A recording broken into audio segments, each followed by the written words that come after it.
And which post did she choose to add her comment to? My wedding photos. Not a fat activist video or community post. No, she put her attack on my wedding photos. Hello YouTube and welcome to the Body Honesty Project. My name is Lydia and today I am asking for your advice. So you see, I have an internet fan, and this particular fan has moved their criticism into kind of harassment territory, and I don't know what to do about it, because I believe that people should be able to post whatever they want. I'm not like Fat Sapphic Bro, where if I don't agree with what you say, your comments will be deleted and blocked. No, I'd rather keep up all comments, all positive and all negative comments. The only person that's taking down comments is YouTube. It's never me. I don't delete anything. I keep everything up. I also have never blocked anyone before. So I don't know if this constitutes as bullying or harassment or what, and then ask you to tell me what you think the best course of action is. So let's start at the beginning. Now, this fan of mine tends to write very, very, very long comments. So I am going to be paraphrasing a lot of what she says, but I will be posting the verbiage behind if you want to read it. All the comments are also still up on my page, so if you're interested, you can also go and find them. So the first interaction I got with this person was several months ago, and this was back when I was able to pretty much reply to every single comment. I think back then I was batting like 90%. Recently, I've been getting a lot more comments and I cannot reply to everything. I now try to set a time box of like an hour, hour and a half, 2 hours to do comments, and then after that, I just have to walk away. Otherwise, I'll be doing comments all day. But my mentality back then was that if you write me a comment, I will take the time to reply. Whether I agree with you or not, I will reply. So this is how it all began. I have an undiagnosed fatal condition. I am not a hypochondriac. I have a background in biochemistry and statistics. The condition can be fatal within less than a year if not caught and treated rather early on. So I'm not very happy about the circumstances, but I'm dealing with it the best I can. So yes, my weight will cost me my life. But not because of the extra weight, but the indifference of society and the bias that runs rampant within the medical community that couldn't see past my size. So yes, my weight did kill me. But it wasn't the extra pounds or a bad diet or overeating. It was the bias that is ingrained in every aspect of Western culture and society. And it's going to cost me the one thing I had fought so hard to have. A future. It looks like your problems run much deeper than simply being weight related. I hope you get the care you need, and wish you the best of luck. And I think that that's a very typical first interaction with a fat activist. Needing to come out of the gate, say your credentials, say that you're right, say that there's nothing wrong with being fat, and then tell you it's the stigma that's hurting them. Pretty standard fat acceptance rubbish. Now, I thought that I handled that quite well. I wished her well and continued on. But then, a few months later, she came back and started attacking other videos. Again, along the same line that my narrative hurts her. You destroyed my life. I'm very sorry you feel this way. However, I do not see how me commenting on a parent's responsibility to feed their children adequately to the best of their ability destroyed your life. I don't even know you. How did I destroy you? I hope you're happy. But due to the lack of understanding and empathy and compassion that these lines of rhetoric and those feeling justified in allowing my continued suffering destroyed my life. It stole everything I had ever cared about and demolished any chance of me ever having a future. So thank you for reinforcing the fact that society sees me as less than worthless. And I deserve the excruciating death that is not far off. What lines of rhetoric have I said? I don't attack fat people. I attack misinformation. I don't pass judgment on fat people and don't comment on their appearances. I comment on the things that fat activists say that are incorrect and harmful. I feel that you have emotional issues that are triggered by my content due to your own feelings of self-worth. Did you watch my video on why does Tess lie? I'm very open and honest about psychological issues and open about them myself. I'm sorry that you feel this way, but you aren't critiquing any of my actual content. You are only telling me that by exposing lies and showing medical facts around obesity hurts your feelings. You know, I feel really sad for these people. The fact that they think that people that don't know them making random internet content can destroy their lives is very, very sad. I mean, why should I take responsibility for the life of someone that I do not know and who I have not affected? So then there was a bit of a gap. And then she came back when I did the Tess Still Lying video. And this particular video made her have so much to say. There are probably over 50 comments from this woman on this video. But I will only share with you a few. Why do you hate me so much? I don't know you. How can I hate you? Maybe you should watch my main character syndrome video. Ha ha ha, this reply alone made me subscribe.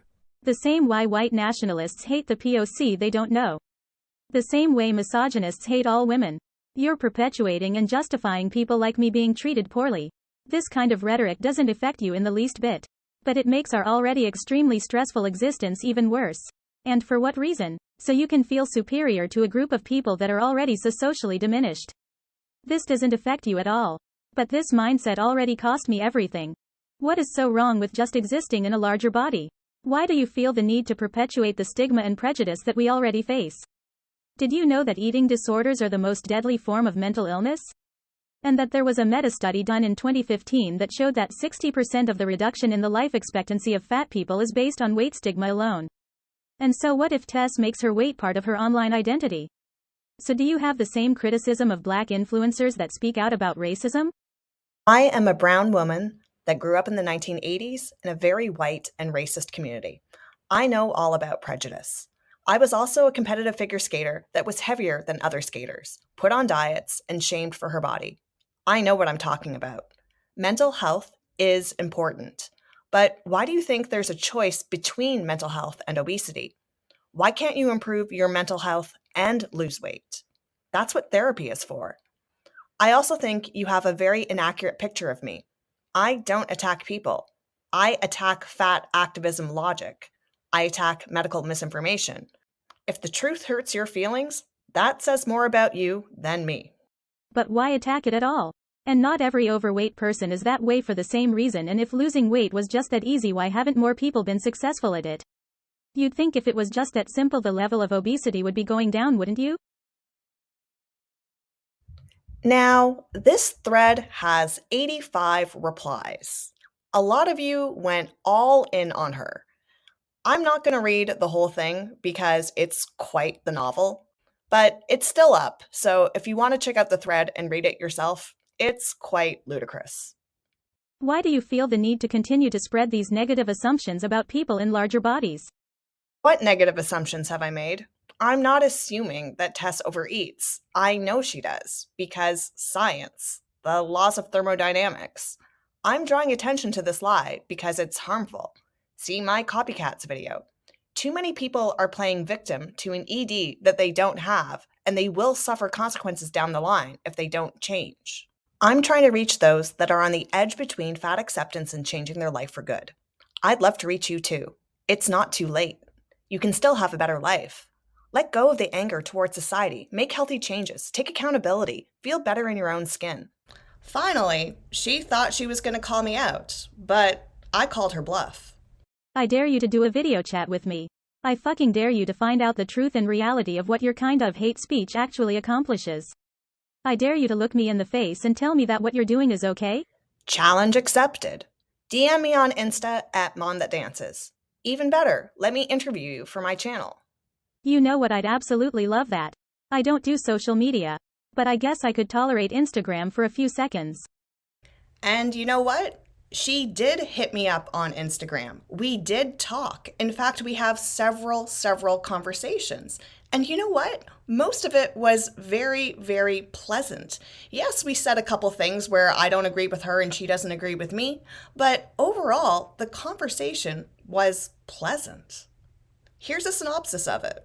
Hey, I'm the Pain from YouTube. We got off on the wrong foot.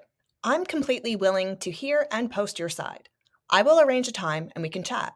I will also let you know ahead of time what questions I will be asking so that you can prepare. I don't make content out of hate.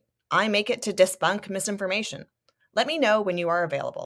Have nothing but time. This means a lot to me. Thank you.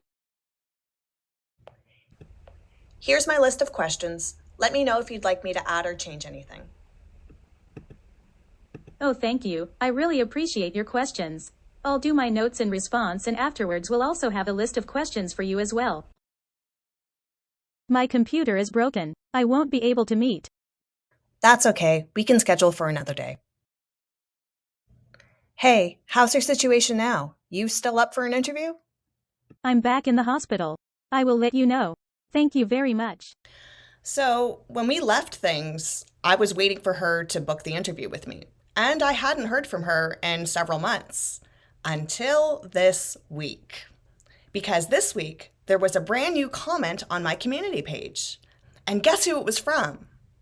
And which post did she choose to add her comment to? My wedding photos. Not a fat activist video or community post. No, she put her attack on my wedding photos. So let me read it. If you insist on rejecting being respectful or even being decent, that's a you problem. And when I ask, can you please stop hating me and hurting me, and you insist that you're not, that says far more about you than it does about me. And when you say your assumptions are not completely wrong and are literally killing me, and you're proud of that, what do you think that says about you? And what does that tell me about what you think of me? Fat phobia kills. I know this because it's literally killing me, and no one cares. Because no one is doing anything to stop it, and they even defend it, all in the name of health. Well, I can't be healthy. If I'm dead, can I? So I hope you're proud of yourself. So she posted that on my wedding photos. Now, the last bit of communication that I have with her is of her telling me thank you and me saying, take care, get in touch with me when you want to have the interview. That was the last communication. I opened my door to allow her to come onto my show. She doesn't take me up on it and decides to come and blast me on my page, and not even on a fat activist video, but on my wedding photos. What should I do? If she replies, should I invite her to come on like I did before and actually do the interview? Should I just ignore it and walk away and go, you're just being a troll, I don't have time for this? Should I delete her posts? Should I block her? Should I report her? I don't know. I've never had to play this game before. I'm a small channel. I get a few negative comments here and there, but I've never had someone troll me like this before. So please, help this middle-aged YouTuber out. What should I do? So until next time, stay body positive, but also body honest.